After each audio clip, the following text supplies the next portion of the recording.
all you need to know, the Bloomberg Quint podcast that prepares you for the day's business.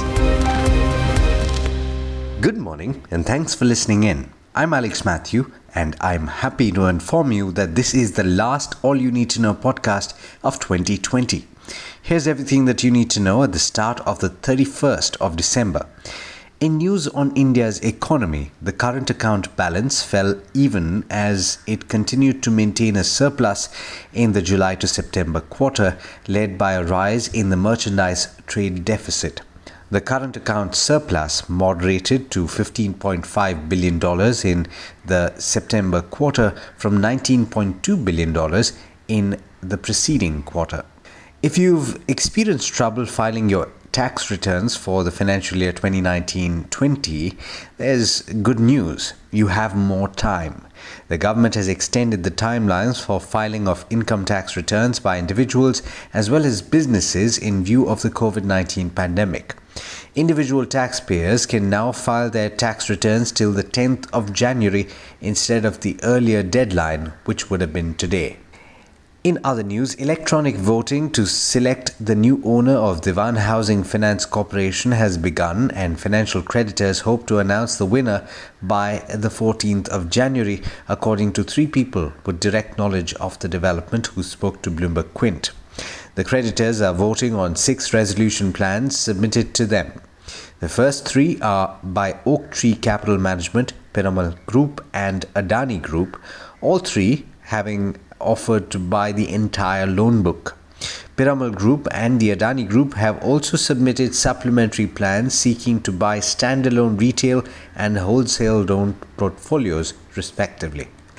Now, the Central Bureau of Investigation carried out searches at the premises of infrastructure firm IVRCL Limited, its Managing Director E. Sudhir Reddy and Joint Managing Director B. Balrami Reddy, who have been booked by the agency for an alleged fraud worth over 4,800 crore rupees against a consortium of banks.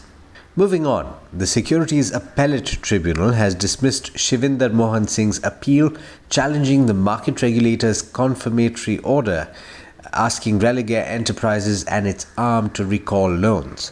The Securities and Exchange Board of India, remember, had asked Religare Enterprises and Religare Finvest to recall 2,065 crore worth of loans extended to more than 20 entities.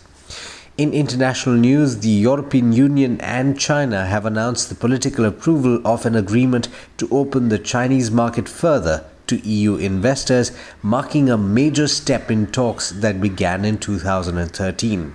The breakthrough in negotiations on an EU-China investment deal signals the bloc's determination to focus on economic opportunities in Asia, even amid criticism of Beijing's record on human rights.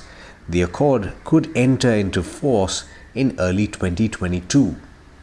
In international markets, US stocks climbed higher yet again but ended with narrow gains.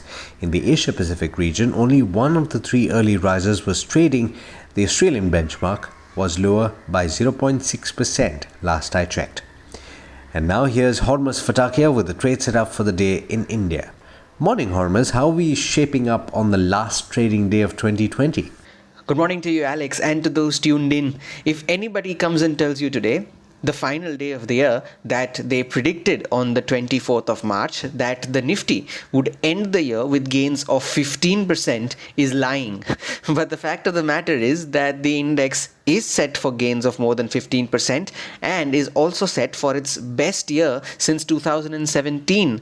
Not only that, it is 19 points away from scaling 14,000 and is also set for its best quarterly performance since the April to June period of 2009. This would also be the first instance where the Nifty would have gained for 3 successive quarters since 2017. Now, early ticks on the SGX Nifty showed that the index, although flat, but traded above the mark of 14,000. So what are the stocks in focus on the final trading day of the year? I'll start with metals. Tata Steel is optimistic about domestic steel demand going into 2021 and for FY22 as well. In its outlook for the new year, MD and CEO TV Narendran said that the company expects steel demand to grow proportional or higher to the GDP growth in FY22. It also expects expects global steel prices to remain firm as China is not expected to export large volumes. Narendran said that the demand-supply situation favors steel producers with strong international prices. He said, and I quote, "We are certainly back to where we were before the pandemic and we expect the trend to continue through FY22, end of quote. Staying with metals, Vedanta has emerged as the highest bidder for the Radhikapur West coal block in Odisha. The block is said to be an optimal fit for the company's Jharsuguda smelter, which is 190 kilometers away from the block due to its logistical location and annual capacity. The mine has total reserves of 312 million tons and an approved per annum extraction capacity of 6 million tons. Next up is Power Finance Corporation, which has approved the revision in market borrowing limits for the current financial year to 1.18 lakh crore rupees. The borrowing will be done through various debt segments in one or more tranches. Adani Green Energy's wholly owned subsidiary has commissioned a 100 MWAC solar power project in Gujarat. The project has been commissioned ahead of its scheduled commercial operation date according to its 25-year-long power purchase agreement with the Gujarat Urja Vikas Nigam. This takes the company's operational renewable capacity to 2,950 MWAC, which is a CAGR of 55% since March 2016. Pharma company FDC is in the process of expanding its production capacity at its Aurangabad facility through the installation of an additional BFS machine. The cost towards enhancing this capacity will be 74 crore rupees in the first stage and 26 crore rupees in the second stage. The process is spread over a period of 20 months and will enhance the production capacity of the plant to 33%.